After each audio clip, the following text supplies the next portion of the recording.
بسم اللہ الرحمن الرحیم۔ یہ مسئلہ مؤرخین کے درمیان ایک مارکۃ الآراء بحث کے طور پر موجود ہے کہ اہل بیت علیہم السلام کس چہلم پر کربلا پہنچے۔ کیا وہ اسی سال یعنی 61 ہجری کو کربلا آئے تھے یا اگلے سال یعنی 62 ہجری کو کربلا آئے تھے؟ اسی طرح یہ کاروان عشق آیا شام جانے سے پہلے کربلا سے ہو کر گیا تھا یا شام سے رہائی کے بعد براہ راست انہوں نے کربلا میں ورود کیا؟ مؤرخین اور ارباب مقاتل نے اس کے متعلق مختلف قسم کی آراء اور نظریات کا اظہار کیا ہے اور ہر ایک نے اپنے دعویٰ پر دلیلیں بھی پیش کی ہیں، اور اگر ان تمام گفتگو کو تفصیل سے بیان کریں تو ہماری ویڈیو بہت تفصیلی ہو جائے گی۔ بطور خلاصہ اگر ان تمام نظریات کا نچوڑ آپ کے سامنے پیش کیا جائے تو ہمارے سامنے 4 طرح کے نظریات آتے ہیں۔ پہلا نظریہ یہ ہے کہ اہل بیت علیہم السلام شام سے رہائی ملنے کے بعد سب سے پہلے مدینہ گئے اور وہاں سے پھر کربلا کا سفر کیا، اس لیے کہ یزید نے چونکہ سر امام مظلوم کو مدینہ کی جانب بھیج دیا تھا، لہذا کاروان عشق مدینہ گئے، سر امام مظلوم کو اپنے ہمراہ لیا اور اس کے بعد کربلا آئے اور سر مبارک کو بدن مطہر کے ساتھ دفن کر دیا۔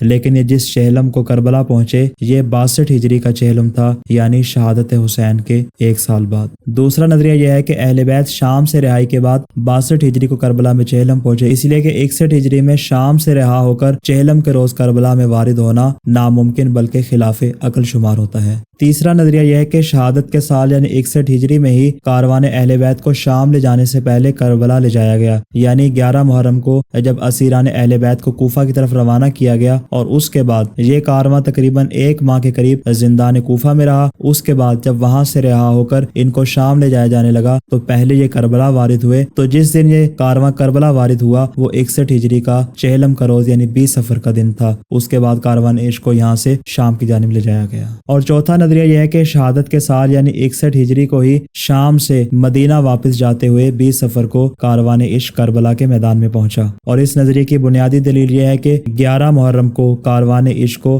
جب گرفتار کر کے اور اسیر کر کے کوفہ لے جایا گیا، 12 محرم کو یہ کاروان عشق کوفہ میں وارد ہوا، 3 دن ابن زیاد نے ان کو زندان کوفہ میں رکھا اور 15 محرم کو کاروان عشق کو شام کی جانب روانہ کیا گیا، اور 1 صفر کو یعنی 61 ہجری کے 1 صفر کو یہ کاروان عشق دمشق میں اور شام میں داخل ہوا، اور 2 ہفتے کے اندر اندر حالات اس قدر تبدیل ہوئے اور اس قدر شام کے حالات ابتر ہو گئے کہ یزید کے لیے ان کو رکھنا ناممکن ہو گیا، اور اس کی تفصیل ہم گزشتہ تمام ویڈیوز میں بیان کر چکے ہیں کہ وہ کئی ایک اسباب تھے جو اس بات کا موجب بنے کہ یزید اس کاروان اہل بیت کو شام سے جلد روانہ کر دے۔ چنانچہ اس نے فیصلہ کیا اور ان کو 2 ہفتے کے اندر اندر وہاں سے روانہ کر دیا۔ چنانچہ جب شام سے رہا ہو کر یہ کاروان عشق مدینہ کی جانب جا رہا تھا تو یہ چہلم کے روز کربلا پہنچے اور 3 دن وہاں پر عزاداری امام حسین برپا کرنے کے بعد یہ کارواں عازم مدینہ ہو گیا۔ اور ہمارے نزدیک بھی یہ چوتھا نظریہ قرین حقیقت ہے، اور ہم نے اپنی سیریز کو بھی اسی اعتبار سے ترتیب دیا ہے کہ یہ کاروان عشق 2 محرم کو کربلا پہنچا تھا، اس نے مکمل طور پر سفر طے کر کے اسی سال 61 ہجری کو یہ چہلم کے روز کربلا میں پہنچے تھے۔ السلام علی الحسین